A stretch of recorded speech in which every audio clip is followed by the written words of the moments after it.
की इस वीडियो बनाने का मकसद वेरिकोसील के बारे में गुफ्तगू करना है। आपने वेरिकोसील का लफ्ज़ मेल फर्टिलिटी के हवाले से सुना होगा। सो बेसिकली वेरिकोसील जो है ये टेस्टिकुलर फंक्शन को ख़राब कर सकता है। वेरिकोसील खसियों की जो वरीदें हैं उनके अंदर सोजन हो जाती है और उनका साइज़ बढ़ जाता है, क्योंकि जो वरीद है उसके अंदर वेल्व का निज़ाम जो है वो ख़राब होता है, जिसकी वजह से ब्लड जो है वो ज़्यादा देर तक वरीद के अंदर ठहरता है और उसका साइज़ बढ़ना शुरू हो जाता है। तो उसके नतीजे में चूँकि टेम्परेचर बढ़ता है, इसलिए जो टेस्टीज़ या खसी हैं उनका फंक्शन डिस्टर्ब हो सकता है, जिसमें से एक इम्पॉर्टेंट फंक्शन स्पर्म या मर्दाना जरसूमों की पैदावार है। सो इसके नतीजे में जब ये वेन डायलेट होती है तो स्पर्म की क्वालिटी और नंबर अफेक्ट हो सकता है, जो कि मर्दाना बांझपन का बायस बन सकता है। बुनियादी तौर पर ये वेल्व की ख़राबी होती है और ये लेफ़्ट साइड पे वेरिकोसील जो है ये ज़्यादा बनता है। इसकी जो अलामात हैं उसमें मरीज़ को अगर ख़ास तौर पर मरीज़ अगर ज़्यादा देर तक खड़ा रहे तो उसको खस्सियों वाली जगह पर ज़्यादा दुखन या तकलीफ़ का एहसास होता है। तो अगर ये डल या क्रॉनिक पेन हो तो आपको जो माहिर अमराज मसाना या गुर्दा हैं उनसे मुआयना कराने की ज़रूरत होती है।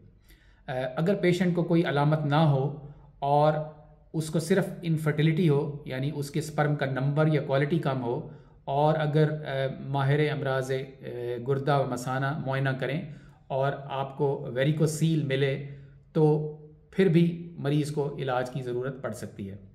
अच्छा, इसका जो इलाज है उसमें मेनली इंटरवेंशन करनी पड़ती है, जो कि ऑपरेशन की सूरत में भी हो सकती है, और जो एक्सरे वाले रेडियोलॉजिस्ट होते हैं डॉक्टर, वो अंडर रेडियोलॉजिकल गाइडेंस एक छोटी सी ट्यूब नाड़ के अंदर डालते हैं और जो वरीद या नाड़ जहाँ पे प्रॉब्लम होती है, जो डायलेटेड है, उसको वो बंद कर सकते हैं।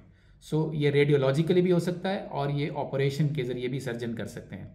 जो सर्जन्स हैं वो आमतौर पर इसको ओपन ऑपरेशन के ज़रिए ऑपरेट करते हैं, लेकिन आजकल मॉडर्न जो ट्रेंड है उसमें आप की होल सर्जरी जिसे कहते हैं कि आप छोटे छोटे कट्स लगा के और बहुत ही मामूली इंसिजन के ज़रिए आप इसको कैमरे की मदद से भी इसको वरीद को जो है बांध सकते हैं और इसका इलाज कर सकते हैं। जो सबसे बेस्ट तरीका है वो यही है, जिसमें छोटे कट्स लगते हैं और कैमरे की मदद से उसको ऑपरेट किया जाए, तो इसको माइक्रो वेरिकोसीलेक्टमी कहते हैं। इसके रिजल्ट्स सबसे बेहतर है। कुछ लोगों का ख्याल है कि वेरिकोसील का ताल्लुक बांझपन से नहीं है, लेकिन जो मॉडर्न एविडेंस है उसके मुताबिक अगर ये सिग्निफिकेंट साइज़ का वरीद का साइज़ बढ़ जाता है तो माइक्रो वेरिकोसीलेक्टमी करने से जो स्पर्म है उनका नंबर और उसकी क्वालिटी को इम्प्रूव किया जा सकता है। बस सिर्फ एक बात इम्पॉर्टेंट है इसके अंदर कि जो भी सर्जन ऑपरेट करे वो उसको चाहिए कि वो स्पर्म को पहले फ्रीज़ कर लें। उसकी वजह यह है कि बाज़ औक़ात आप उस वेसल के अलावा किसी दूसरी वेसल को भी लाइगेट कर सकते हैं, जिसकी वजह से टेस्टिस का फंक्शन जो है वो डाउन हो सकता है। तो इसलिए स्पर्म फ्रीज़ करना एज ए बैकअप बहुत ज़रूरी है। सो ये वेरिकोसील के बारे में मैं मालूमात आज की इस वीडियो में पहुंचाना चाहता था। बहुत बहुत शुक्रिया। Thank you very much.